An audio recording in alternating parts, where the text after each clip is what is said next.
Let's first start off defining a smear campaign so that way we all on the same page. A smear campaign, also referred to as a smear tactic, is an effort for basically the narcissist to smear your name and destroy your character. They do this in many different ways, and we'll discuss that coming up shortly. When a narcissist can no longer control a victim, they try to invoke dominance, and they realize that they losing their grip on the person, so that they'll try to enact dominance and do things to further destroy that person's character. So let's get into it. The first thing that we have at work. Why the faith-based workplace? What we talk about at work, right? So let's get into this one. At work, when a spouse has to work or leave the house, do things, the spouse is the narcissist that's doing the smear campaign. What they'll try to do, they'll try to destroy that person's work relationship with their employer. So they'll call them all the time, and you probably didn't told them, hey, don't call me between 8 and 5. I'm usually busy. I'm with my supervisor, things like that. So they'll call you, they'll do things like that. They'll show up at work unannounced. They'll send, weird emails that they know, IT is looking at some of these things. You know what I'm saying? So you have to be really cognizant of what is going on with when you're dealing with a narcissist and you realize that you're in the smear campaign. You're going through the divorce and things like that. So you have to pay attention to what is going on, things that can happen next. Let's bring in the first Bible verse, Psalm 31 and 24. Be strong and let your heart take courage, all you who wait for the Lord. The reason why I brought this Bible verse in, you have to be strong during this smear campaign. Because the smear campaign, we all know, it can be a very, very bad thing. It's not one of those things that, you can get by like real quick or anything like that. So we have to be real smart about dealing with the smear campaign and dealing with the narcissist. Let's keep moving. Let's get to number two. When you're out with friends, see, this is the other thing. The narcissists, they'll use a smear campaign. They see you with friends. They know you have friends. So what they'll do, they'll play the sympathetic role. They'll come off to your friends like, you know, they do everything good. They're doing everything good in the marriage or the relationship.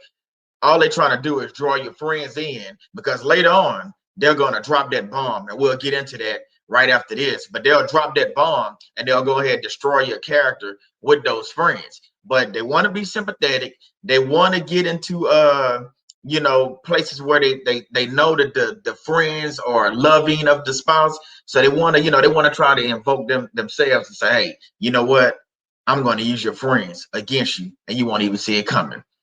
Let's get into the next one. With family, the next point. Woo. See, that's a good one, because your family is usually, the people that you love. You didn't grow up with these people, things like that. But when you're dealing with a narcissist, the goal of the narcissist is to quarantine their spouse. Listen to me good. Quarantine their spouse from family support, especially when they don't like the narcissist. So if the family don't like the narcissist, they want to quarantine you away from your family, and then those family members, if they especially they don't like the narcissist, or even they do like the narcissist, they're going to use those family members against you, just like they're going to use the friends against you as well. So this is a common ploy or a common tactic by the narcissist in during the smear campaign to try to win over people or use those same people against you. You have to be aware of those things when they come out, because not all narcissists are going to play by the same rules. Some smear campaigns are very, very bad. Some of them are worse than others, but a smear campaign is a smear campaign. And let's remember, the smear campaign is there to destroy your character and you as a person, and basically destroy you and bring you down to rock bottom. Let's move right on to the next Bible verse I want to bring in. That's going to be Psalms 27 and 12. The Lord is my light and my salvation. Who shall I fear? Let me get this right. Whom shall I fear? The Lord is the stronghold of my life. Of whom shall I be afraid? So why I brought this Bible verse in is because, a lot of time we think we in these things alone. We're not. We have people that have been through this. You have people like me, people like my wife have been through narcissist abuse, whether it's marriage or family or whatever. And you have to know that God is always on our side. God is someone that we can always go to and know that we can always call him his name, and he's always going to be there. He's always right on time. He might not be there when you want him, but he'll be there right on time. So you have to remember that God is always there. Even when you think it's just you think it's just you and the narcissist, just know that it's not just you and the narcissist. It's you and God versus an evil demonic spirit. So let's remember that when we're dealing with different things with the narcissist. So let's move right along. What's the next number 4 that we coming around with? Around neighbors. You ever have that, that narcissist can be the perfect dad, they broadcast the perfect family all the time? Well, most narcissists trauma ability is remarkable, because when they go outside that front door, oh, they cutting the grass, they weed eating, they blowing leaves, they speaking to all the neighbors. They just a happy-go-lucky person. So everybody in the neighborhood think that the narcissist is the best. And we all know, I'm saying man, but it could be a woman narcissist also. They'll do the same thing, speak to all the neighbors, go to their house, bake them, when they move, they're new to the neighborhood, they'll bake them a pie and cake and bring it over and welcome to the neighborhood. Yes, but they the craziest one out of the whole neighborhood, because again, we're talking about narcissists and the smear campaign. So you have to remember that when these people just acting too good and you think it's too good to be true, it might be something to that. Maybe they lying. Maybe that's just their character. Maybe they're a narcissist. Maybe this person is trying to win you over because later on they're going to use the neighbors again, like they use the family and the friends against the other person in the house, because that's common narcissist traits. Let's be real, people. We all have seen it. We all have been through it. We all have seen those neighbors where everything is always perfect in their house.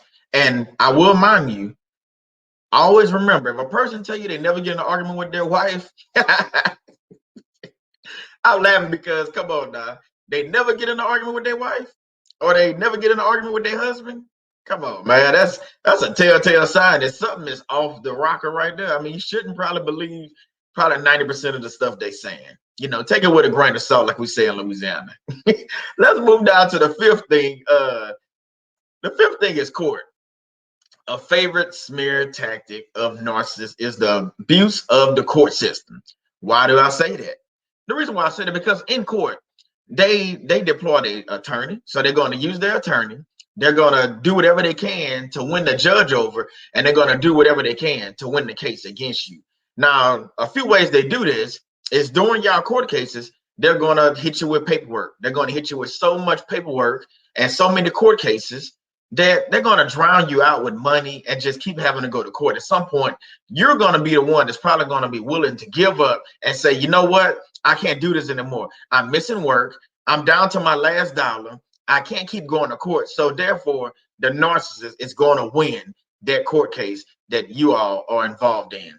So remember, the 5 things that I just said, and we'll go right back through them. At work, the narcissist will try to do things to hurt you at your work. So they'll try to destroy your reputation at work. Your friends, keep your friends close. Remember, I told you got to keep your circle really, really small, because the narcissist will try to infiltrate these people and use these people against you later on when they decide that you no longer work the person, you no longer the person that they want to be with. So when you no longer much needed for the narcissist, they're going to kick you out, and they're going to kick your friends out too, but they're going to use your friends first to get back at you. Next thing, family. Remember, family is one of those things that the narcissist, they can care less about your family. They only really care about themselves and the few people that they love, that like yes men and yes women that they have around them. So your family, they're going to try to use your family against you as well. So you have to remember that not all things that the narcissist does is going to be good. A lot of the stuff is going to be evil, and it's going to be covert, and you're not going to realize it until it's coming. So if you have friends, you might want to have a talk with them. When you start recognizing that this person that you've been dating, or this person that you've been married to for all these years is a narcissist, because the smear campaign is very, very bad. So let's move on to the next thing. Back what I just said, the court system. Just be on your P's and Q's. I recommend when you go into court dealing with a narcissist, you want to get your attorney that know about narcissists, know kind of how they operate. Not kind of, but they know how they operate in court and know the things that they do. By doing that, you're leveling the playing field, so that way you have an attorney that can stand up to their attorney. Because remember what I always say, you're not just going to court against your ex that's a narcissist. You might have an attorney that's a narcissist. You also might have a judge that's a narcissist. And even the judge isn't a narcissist, the way the narcissists play games, and they really, really smart. They're not dumb. I think a lot of people think they're dumb, but they're not dumb.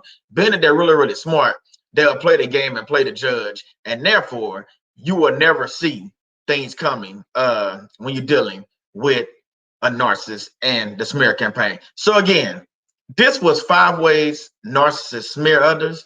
But what I really wanted to do, I wanted to showcase and highlight, we've been talking about parental alienation the last few weeks, the series, me and my wife, and I just wanted to touch base with y'all, let y'all know that the narcissist, when they're doing the smear campaign, it is an evil ploy, it's an evil plot to get you and basically leave you alone with nobody, and all your friends, your family, even your workplace isn't safe. So again, this is Faith-Based Workplace, and I'll see you next time.